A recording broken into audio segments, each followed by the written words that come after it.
So in this one, let's circle back to an eviction strategy called allkeys-random. Last time we implemented simple first eviction strategy. The idea was to evict the first key that we can iterate to, right? But now we take it to the next level, allkeys-random. The idea is pretty simple. Out of all the keys that exist in the Redis DB or in our database, we would be picking keys at random and we would be evicting it. Right. So let's take a quick look at implementation for that. So here I've changed the eviction strategy to allkeys-random, which we'll be implementing. But apart from that, I'm setting my keys limit to 100. We are still relying on the maximum number of keys as our threshold, that our database at max supports 100 keys. Right. Apart from that, and this is mostly for a demonstration, in production this would not happen like this, but this is for demonstration purpose. Then I'm defining a thing called eviction ratio. This means that it would dictate that whenever my eviction is triggered, how many keys would I be evicting? Right? This is the idea behind it. How many keys would I be evicting whenever my eviction would be kicking in? So 0.4 implies that I would be evicting 40% of the keys. Although that's not a production grade thing, you would be evicting only few keys and not 40% of it. But this is just for demonstration purpose so that we can see our eviction algorithm working. Right. Now let's take a look at the eviction strategy. We'll go to eviction.go file and see how we can implement this. So first of all, what we do is we look at evict all keys at random, which is what we have added in our switch statement as well. All keys random, evict all keys random over here.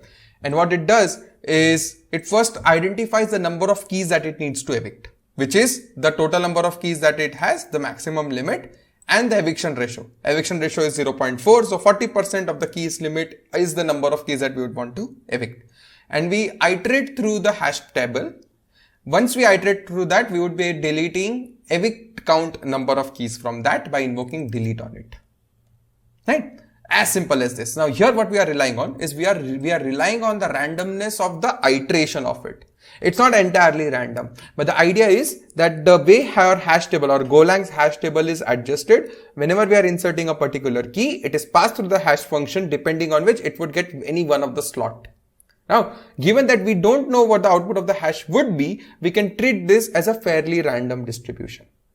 Right? So this is how we would be implementing the all keys random strategy. Here we are relying on the randomness of the hash function. Right? But depending on your implementation, you can implement it however you want. But this is the easiest one to implement. Right? And this is how you support that. As simple as this. But now, how do we know that our eviction is really working? Which means that when we are doing a large number of key sets, like we are putting a lot of keys in our database, what needs to happen is that, let's say, given that we have set a keys limit to 100, how do we know that we are not breaching that? So that is where any and every database supports statistics. So does Redis. Right? So let's take a look at what stats are all about in Redis. We'll take a very quick example over here. So like always, top right is where we are running our regular Redis server, right? And on the bottom left, what do I have? Is on the bottom left, I have our, we'll be connecting through our CLI. So /redis CLI is what I'm passing over here. And I'm connecting to port 6379, which is normal Redis port. I've connected to it, right? So let's say if I do set k1 v1, a key set, right? And now if I fire info, you get some output. Now this info is the Redis command that when you fire, it gives you the statistics about the database at that given instant, right? So if I fire info right now, what is the info about my database at this moment is what is outputted over here. The section that we are interested in is key space. So this key space section that we have over here, so this key space section that we have over here is what it holds, or it tells the number of keys that are there. Right. So now in database 0, the number of keys are 1, expire 0, average TTL 0. We don't care about expires and average TTL. We are interested in number of keys. Right. This is what now we would be implementing. Right. So we want to see how the stats look like. We want to support these stats so that we can see if we are ever like our key eviction in action. Right. So before we do that, let's take a quick look at what stats are all about and what's the response format of it. So stats are extremely crucial for database. It helps us monitor our database really well, set up alerts, it gives us transparency. It gives us confidence that our database is working fine, right? And we can use info command to get the statistics we just saw as an example. Now, what does info command returns? Info command returns information about the database. Information is classified into multiple sections. Each section starts with a section title, which starts with hash space section title. So for example, what we are interested in is key space. So hash space key space is what the section title would be. Then a new line. Then you would get key and value followed by /r/n. Right? So for key space, it would be hash space key space db0 colon some value. Now here value itself is key is equal to 4. Here your key is db0 and the value is key is equal to 4. Right? Here your key is db1 and value itself is key is equal to 7. Right? So you can have as much as you want. The idea here is pretty simple. Your keys are important and values is like depending on the format, you would be writing the parser to understand it. Right? And then you would have other metrics like server metrics, like what version it is running, what's the memory consumption of it, what's the cache miss ratio and whatnot. All of that would be visible there. All arranged in key value, like key colon value followed by /r/n. Right? This is how it is done. But now when you would want to visualize it, you would want to, given that Redis gives us point in time statistics. So when you fire an info command, you will get output of that. You will not get historical output. So that is where you need a way to see the historical trends of it. So how do you do that? That is where tools like Grafana comes in. Grafana is a visualization tool. Right? So Grafana as a visualization tool, you can plot very fancy charts on Grafana and see how your database fared over time. We have a Redis DB running. Redis DB supports info command that gives us point in time response. So what do we want? We want something that gets this information from Redis, persists in some database, which Grafana can use to render it. Right? That is where we are using Prometheus. Prometheus is a time series DB that pulls the data out from any database and it puts it in its time series DB format, which Grafana can understand and plot the graph. Right? So this is where, but Prometheus cannot support all the DB. So that's where you have plugins. That's where you have exporters. Right? So we'll use a regular Redis exporter, nothing fancy. We'll use existing Prometheus. We'll use existing Redis exporter because we are building Redis compliant database. It was much easier for us. So our DB implementation would be implementing info command that exports the information in the exact same format that your Redis exporter, like that your normal Redis DB exports in, which means that Redis exporter would not even know that is it talking to Dice DB or Redis. It would mean exactly the same thing for it. So Redis exporter would continuously fire info and would be collecting this metric and exposing it on an endpoint. Prometheus will read this endpoint and persist it in its time series DB, and Grafana will use it for visualization. Right. So this is what we would be mimicking on the local so that we can see how our number of keys is changing over time. Right? So this is just about visualization, but when we do that, we'll see the importance of making our DB, our Dice DB compliant to Redis, that we are not have to re-implement anything. We're just using existing toolings to just see our implementation in action.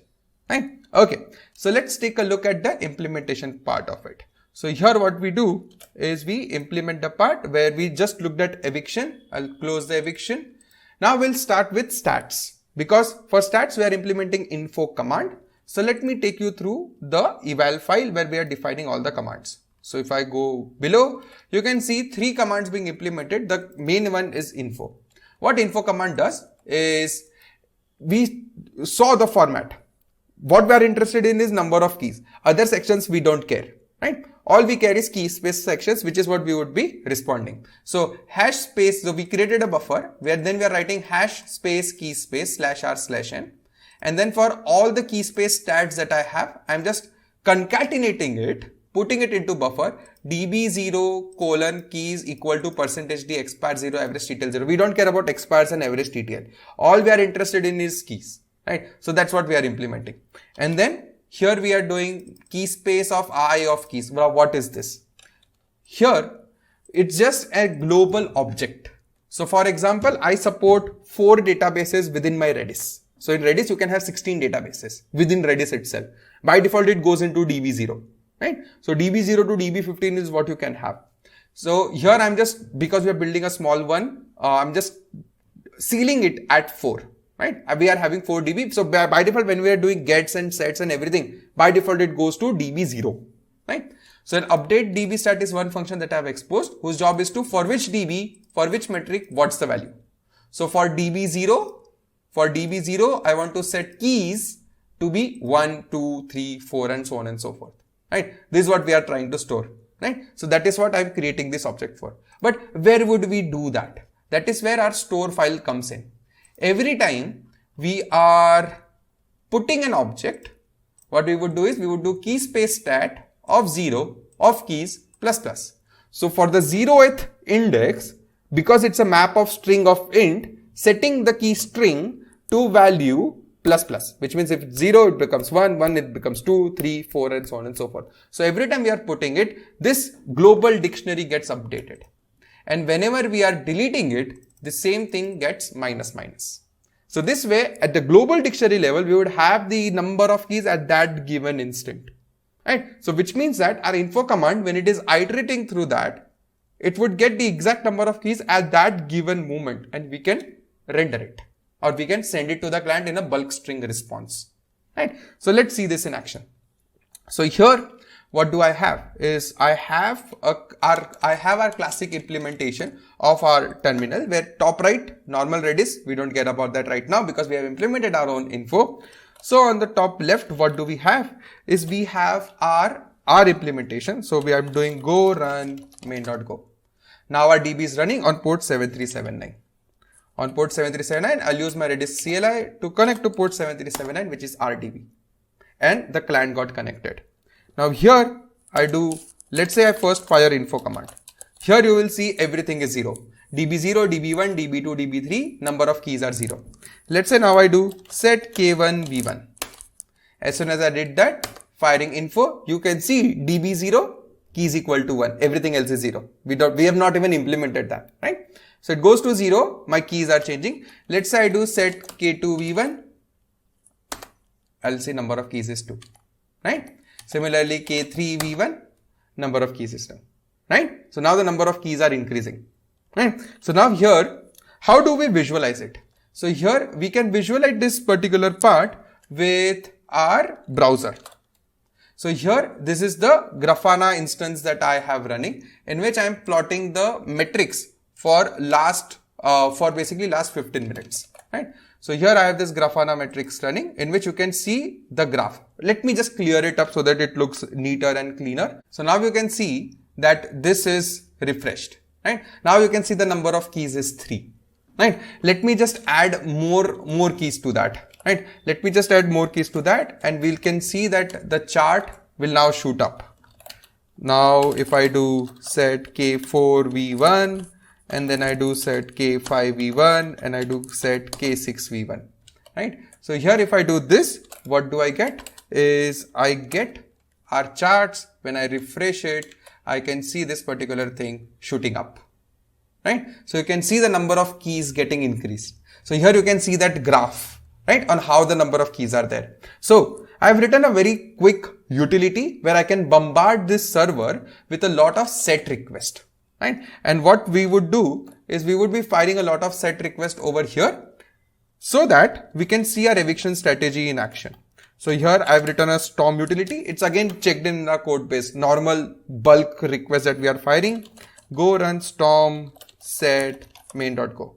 It will continuously keep on firing random keys in our database. And here you can see the number of keys are increasing. You can see the chart and see that the number of keys are increasing. I'm just constantly refreshing it. Now the number of keys have reached 100, almost about to reach 100. The latest value is 71. Here you can see at the bottom, the latest value is 71. Now you can see this is increasing and then decreasing again. The last value is what you are seeing there. The yellow dot is the last value which is being the number of keys. Now here you see, even as the time increases, my number of keys would never go beyond 100. But if you see, the yellow dot goes up and then comes down. It goes up and then comes down. Why it is coming down? Because our eviction ratio is 40%. So every time our LRU is running, every time our LRU is, basically every time our eviction is running, it is evicting 40% of the keys, right? So it would come down, go back up, come back down, go back up and come back down, right? And this is how you would see your eviction, but you would never see it go beyond 100, right? Now see, the graph is again rising up, and the value that it is plotting is once, like I'm refreshing it again and again. You would not see point in time things, but you would see once every second it is registering one data point. But here you can see the number of keys will never cross 100. The yellow thing, it clearly you can clearly see a sawtooth pattern emerging. You're setting a large number of keys, it would increase. Then when it hits 100, it would be evicting 40% of it. It would drop down to around 60 and then again adding, again dropping, again adding, right? So this is what you would see, a sawtooth pattern. But at no stage, the number of keys in our database will cross 100. Although we are constantly bombarding it. We are constantly bombarding it. Here you can see on the bottom right, my script is running. It is constantly running set, some key and some value. Constantly bombarding it. But it has no impact on our DB. Our DB is running just fine, capping it at 100, basically 100 keys, right? And this is where you see your eviction strategy in action, right? We implemented all keys at random with a certain threshold, right? Our eviction ratio.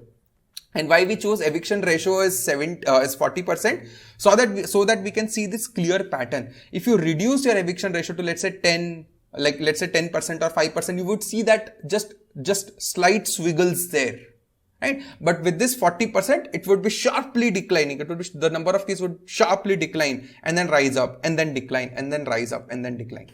So you can tweak your eviction ratio with your, as per your use case, right? But typically Redis also does very small number of evictions, 5 to 10 keys at max. It does not evict a large number of keys at all, right? But this is where you see this in action. Now here, what have we achieved? What have we achieved is we implemented two things: all keys random eviction algorithm, second statistics, right?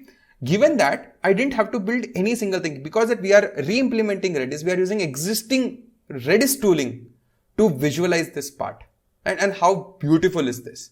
Because we see, given that for us it's understanding, but we being able to reuse existing tooling makes our life so simple.